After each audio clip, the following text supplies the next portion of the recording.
In this video we're going to start modelling one of the more complex parts, which is the fork. If you open up the fork part and have a look at the assembly tree on the left hand side, what you can do is you can click and hold onto the end of part text and drag it up the model tree to the origin position and release. Each time you click and drag and move one position down in the model tree, you can see the assembly approach that has been taken with this part. So initially it starts with a very simple extrusion, a chamfer, before there is a shell that creates the hollow cavity inside, and then there's an extrusion to create a base plate before moving on to a work plane, which is not visible here. We then move on to a sweep profile, then on to a couple of fillets. A second work plane is created, which is again not visible, and then a sketch is created to create a loft feature, which is the feature down here in the bottom. There is then an extrusion onto that surface which creates the hole. The left side is then mirrored onto the right. A further hole is created, which is actually underneath through the stem of the fork, and two final chamfers and fillets are applied. What we're going to do initially is we're going to start by completing the first 4 stages to take us to this point here. So to begin with, select in the top left corner the application button and create a new part. We're going to choose a standard millimeter IPT part, and to begin with we're going to start by creating a sketch of the cylindrical profile. So create a 2D sketch in the top left corner on the ribbon and select a suitable work plane. The orientation is now rotated to create a 2D view, and we have a number of 2D tools in the top left corner. Select the circle tool, click to the center of the crosshairs and drag out, and we're going to enter in a measurement of 28mm and hit enter. To finish the sketch, right click and choose finish sketch, and now choose from the ribbon the extrude button or use the shortcut E. We're going to extrude this part a total of 165mm. So enter this value and select OK from the pop-up menu. Using the navigation box, just resize that into the screen. The next stage is to add a chamfer to the top edge. So again, on the top ribbon, select chamfer. In this instance we're going to create a 2mm chamfer, which is already entered in here. Click on the top edge and click on the tick, and that has now created a chamfer on the top surface. The third step was to create a shell. So again, from the top ribbon, select shell, and just pulling down the pop-up box, we're going to enter in a wall thickness of 3mm, and this 3mm wall thickness is going to be constant throughout the whole model.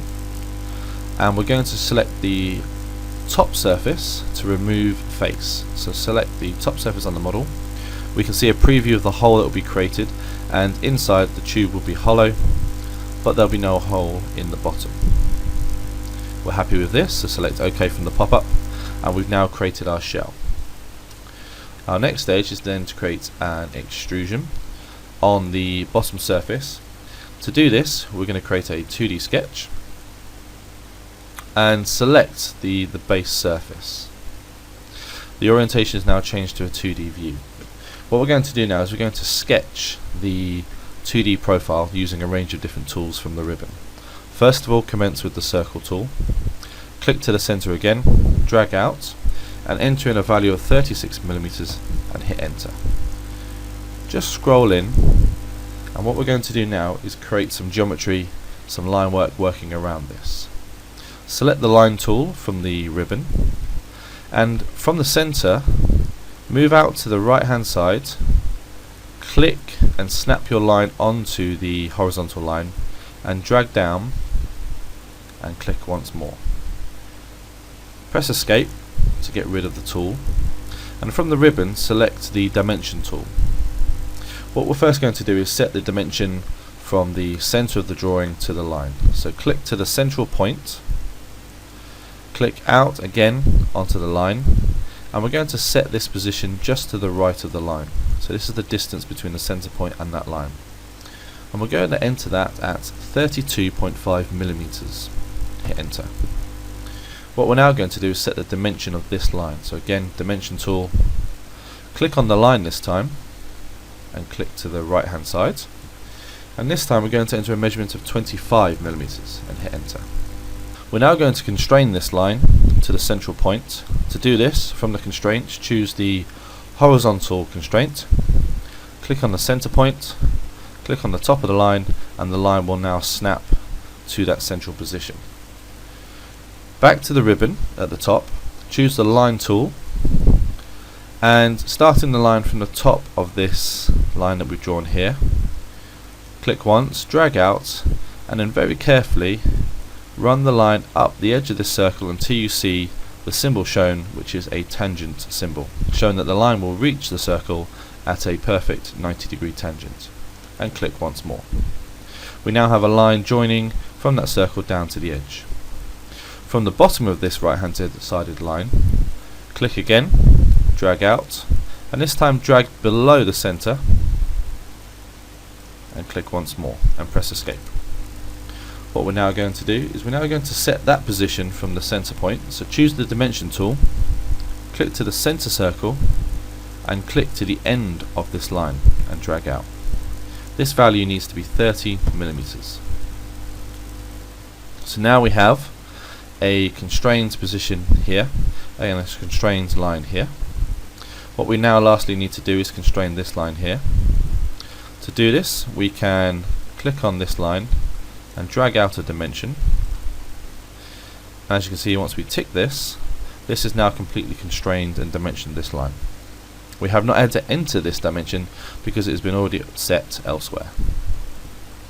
Now that we've done this, we're going to now create a new type of line, which is a construction line. So choosing the line tool, move across the ribbon to the option construction, and this time from the center circle draw a line down below the bottom point and click and press escape. We've now, as you can see, created a dotted line or a construction line. The reason why we've done this is we can now mirror the geometry on this side over to the other side, so we now have a completed sketch. To do this, select from the ribbon the mirror option and select each piece of geometry like so. This line here, here and here. From the mirror line option in the pop-up box, select the construction line, select apply, and then select done. And now we've completed the outside line work. What we now need to do is create a closed loop, and we need to effectively remove the internal circular line work. To do this, go to the ribbon, select trim, and this time remove these sections of the line just to leave the outside line work. This sketch is now complete, so right click, finish the 2D sketch, and from the ribbon select extrude, select the sketch, and in the pop-up box enter a measurement of 7mm and select OK. The extrusion as we see it has extruded the outside profile without the internal profile. To add the extrusion of this internal profile, return to the extrusion on the left hand side, right click, choose edit feature, select profile, and click on the central circle as well, and click OK, and now we have a completed solid part. If we now rotate the part around and resize slightly, we've now completed the first 4 steps of the fork. Having completed the first 4 stages, we're now going to take on the next few stages. So first of all, from the left hand side, we're going to create a work plane, which if we right click and click on visibility, you can see the position there. We're then going to create a swept part by creating 2 sketches, and then we're going to create a couple of fillets just to finish that left hand side off. So return to your part, and to begin with we're going to create the work plane. To do this, on the left hand side under the option of origin, we're going to look at 3 work planes. In this instance we're going to use the XY work plane. Select plane from the ribbon, select the plane, and then select the curved geometry of the cylinder. And what we've now done is we've now created a work plane that just touches onto the edge of that cylinder. The reason why we've done this is we're now going to use this in a second to create some geometry. Having created that work plane, we now need to create two sketches to create a sweep. The first sketch will be created on the bottom surface. So rotate your model round, select 2D sketch, and click on the top surface carefully of the model. This will now rotate round. On this right hand side, we're going to create a rectangle. So select the rectangle tool from the ribbon, click and snap to the top right corner, drag down and snap to the bottom right corner, and click out. Press escape, and then select the dimension tool from the ribbon, and we're going to dimension this edge here to be exactly 6mm and hit enter. As you can see, this is now completely dimensioned. Having created that sketch, we now select to finish the sketch, and what we're going to do now is create our geometry on the new work plane.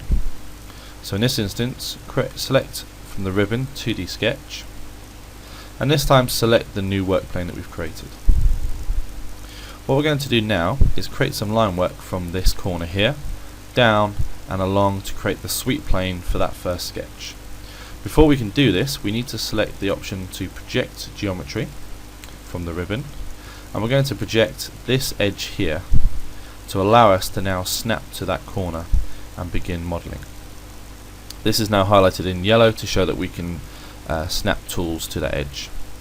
This time select the line tool, click from the bottom corner, drag down vertically and hit and enter a value of 42 and hit enter.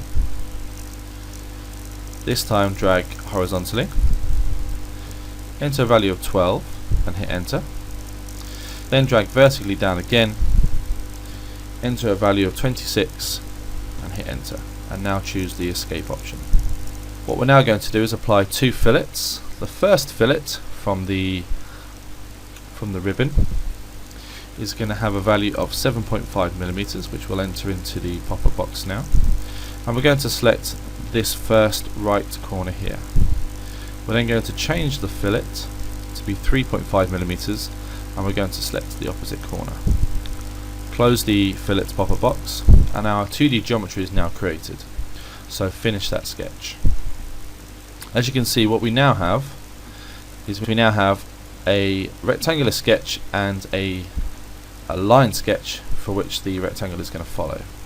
To complete this, select the sweep option from the ribbon. For the profile, select the rectangle, and for the path, select the second piece of geometry. What we can now see, if we click OK on the pop-up, is our geometry has now been created and we have our sweep. What we can now do is we can right click on the work plane and turn off the visibility, and we're now going to create a fillet in this corner here and a fillet to the bottom edges here. So again, choose the shortcut F or the fillet option from the ribbon. This time we're going to enter in a radius of 6mm, and our first fillet will be in this edge under here. Click OK. We're then going to create a second fillet, and this fillet will have a value of 8mm, and we're going to this time, if we zoom in, click on the bottom edge here and here, and if we rotate around, you can see that we've now rounded off those edges. The next step is to create a lofted feature on the fork model. To do this, first of all, we'll need to create a work plane, which if I right click and show the visibility, we can see just slightly projected off the surface here. We then need to create a sketch onto that work plane. We'll then create the loft feature, which you'll see projected there, and then we create an extrusion which creates the hole all the way through the part. So let's return to our part. Initially we need to create the work plane, so if we select the work plane option from the ribbon, click on the surface and drag out, and enter a measurement of 2.5mm. What we've now done, if we rotate the position of the view, we can now see we've created a work plane just off that position there. What we're now going to do is create a sketch onto that work plane. So let's select 2D sketch from the ribbon, select the new work plane, and our view will rotate around to a 2D view. What we're now going to do is create a square with a circle inside, and to do this we need to project this piece of line work here so we can center our line work. So select project geometry, click on this bottom edge which is now turned yellow, and press escape to lose that key. What we're now going to do is select the circle tool from the ribbon, from the center of that line drag up, bring in a dotted line with you, and draw a circle and enter a value of 8mm. What we're now going to do is set the position of that circle 10mm from that edge. To do this, select the dimension tool, click on the center of the circle, drag down, click to the projected geometry, and drag to the side and enter a value of 10.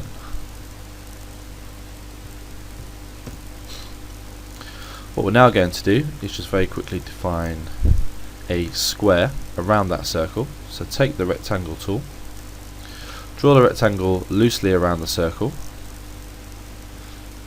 and this time what we're going to do is use a couple of constraints to constrain the position of that square around the circle. First of all, select from the constraints the horizontal option,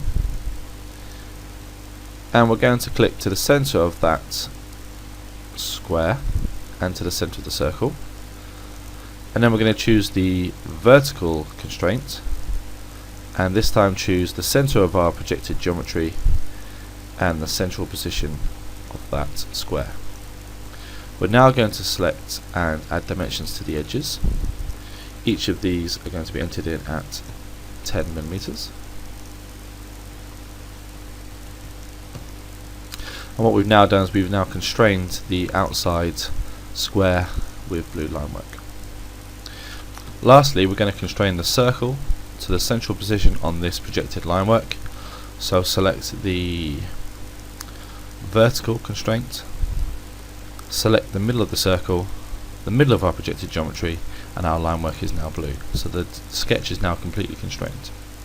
Select a finished sketch, and we're now going to create a sketch onto the surface of our model, which is then going to create a loft between those two sketches. So select 2D sketch from the ribbon, this time select the surface, and what we're going to do this time is very quickly press F7, which is just going to remove the line work that was hovering above that surface. We're now simply going to create a rectangle from the rectangle option in the ribbon, draw a rectangle onto that surface and press escape, and again using the vertical and horizontal constraints we're going to constrain the vertical position of that rectangle to the center here, and we're then going to add dimensions to each edge, given this a measurement of 10mm and this edge a measurement of 20mm.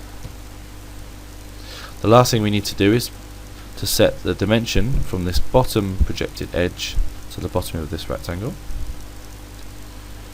So initially I'm just going to drag that into position there, and then I'm going to click to add a dimension, and this dimension will lie between these two lines, and this measurement is going to be 2mm. As you can see, we've now constrained and dimensioned this rectangle in blue. So we're going to finish the sketch, and as you can see we have a piece of blue line work, this rectangle behind this work plane that we created with a separate sketch. We're now going to choose the loft option, which you'll see in the ribbon.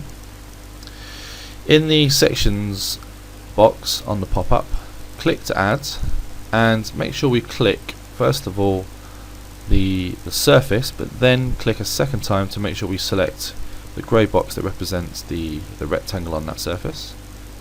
Return and click to add again, and this time we're going to add this square which is highlighted in grey. Select OK, and what we've now done, as you can see, is we've now created a loft. I'm going to right click on this work plane I'm just going to turn off that visibility to see that better. As you can see, we've created a loft from the rectangle on the surface to the square on the top surface. We haven't created the circle, which would create a hole through the entire part. So we're going to return to the loft and expand it on the left hand side. We're going to right click on the sketch and click to turn on visibility. We can now see that sketch on the surface. Click to extrude from the ribbon, select profile, and this time select the circle. Choose to cut from the pop-up box, and for the extent on the drop down, choose to the option to next, which will take it all the way through to the other side of our part. Select OK, zoom out, and as you can see, we now have the loft with the hole. We're then just going to right click on the sketch on the left hand side and turn its visibility back off. The last stages are to now mirror the geometry that we've created, the part that we've created, to create a hole through the main shaft of the fork, and to add some chamfers and rounds to these edges. What I'm first of all going to do is just turn off the visibility of that workplane.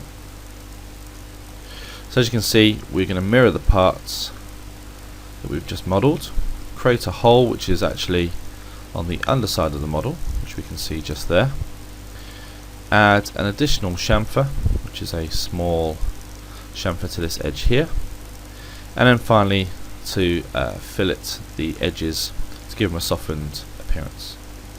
Return to our part then. What we're going to do first of all is along the left hand side from the origins, we're going to choose an appropriate plane to mirror these parts on the left hand side. In this instance, we're going to choose the YZ plane, right click on it and turn the visibility on. We're now going to choose the mirror tool, and from features we're going to click on the physical features of the model. So first of all, we're going to click on the fillet, then on the sweep, then onto the loft, and finally onto the hole. And just underneath at the top we have a fillet there, so we're going to click on that fillet as well to make sure we pick that up. We're not going to mirror this base part here, so now we just need to select the mirror plane from the pop-up box, and we're going to select the work plane that we can see here. We can see a preview, and we're going to select OK, and now we've managed to mirror that feature. Hover over the work plane and turn the visibility off. We're now going to spin the model upside down, and in this instance we're going to create a hole. To do this, we first of all click on 2D sketch from the ribbon and click on this flat surface. What we would normally do is use a circle tool, clicking to the central point here and draw a circle, but now that we've created a 2D sketch, we've actually picked up this small yellow dot, which is the geometry which we need to snap to use a different tool, which is the hole tool. So if we now just click on finish sketch, we can see that yellow dot has now picked up from our new sketch, sketch 7.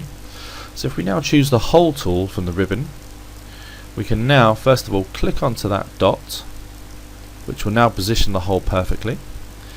And if we now enter in a measurement of 8mm, we can now create that 8mm hole. There are a number of other options in the pop-up box to create a countersunk hole and various different features. In this instance, we only need a straightforward hole. So we're going to click OK. We now have that hole in the part. So now returning to our view, we have two features left to create. The first is a chamfer, which will be a 2mm chamfer on each of these edges. Click OK. And last but not least, we're going to now soften the edges of this feature by choosing the fillet tool, making sure that the radius this time is a 2mm radius on the pop-up box, and from the select mode select the option to loop, and this will create chains of rounds rather than an edge which will select an individual edge one at a time. Select loop, and this time select the outside edges, the top edges, and if we just rotate the model around slightly, the edges on the other side. And as you can see, we've now softened, as a preview, soften the outside edges, select OK, and we've now finished this fork part.